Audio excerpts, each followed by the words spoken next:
Property identity fraud generally involves properties that are on the market for rent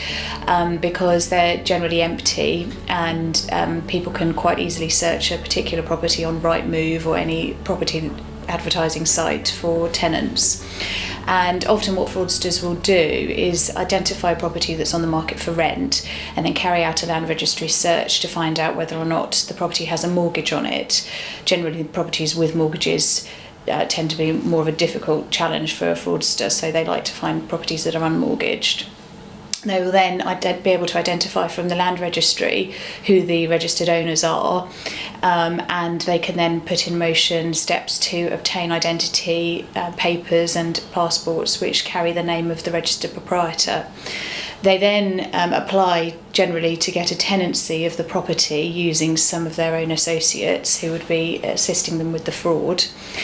They will go to the letting agency and take occupation of the property, generally using false identity or false passports for tenants. And they will then pay the rent for approximately 3 months whilst they have an opportunity to find a buyer for the property, and then they will advertise the property for sale to the public, generally through the internet, so that there's no for sale sign outside, and they've got keys to the property they can show people in, and that generally allows them to facilitate a fraud. Well, steps people can take to prevent property fraud, there's a number of things that can be done. The Land Registry offer a property alert service, and that is something that's really worthwhile signing up to if you are concerned about this sort of issue. So if you own a property that you don't live in, if your property doesn't have a mortgage, or if you're letting out property to tenants and you're concerned that it may be vulnerable.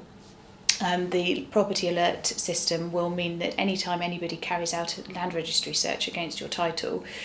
you will get notification, and that can, if it wasn't you doing it, it can put you on notice of anything that's maybe suspicious, and it would probably be worth going down to the property to check out what's happening, speaking to your tenants if you've got people in there, speaking to letting agents who are managing the property for you to make sure that there's nothing untoward going on. Other things that you can do as well is to enter a restriction against the title of the property, because anytime anybody tries to carry out any transactions, the Land Registry will require them to prove that you've already been given prior notice.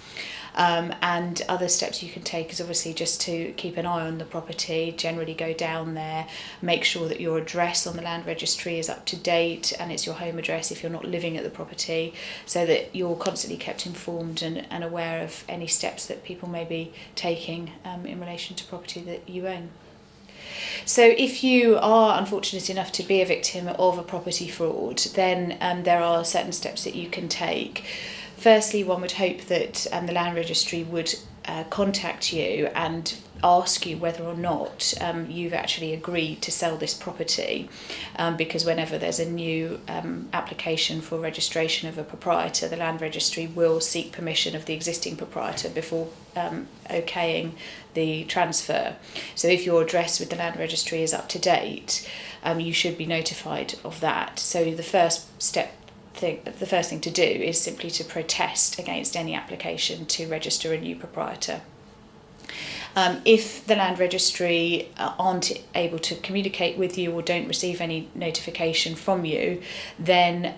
the Land Registry will most probably register the new proprietor to the property, and that would mean that the property ownership would pass. In those circumstances, you would need to seek rectification of the title and bring proceedings for that. The alternative is that the Land Registry you are the person attempting to purchase the property, and you get notified by the Land Registry that there is another real proprietor out there who doesn't agree to transfer the property into your name. In those circumstances, you are the victim of the property fraud, having paid your money over to purchase the property and not actually receiving any title for the land.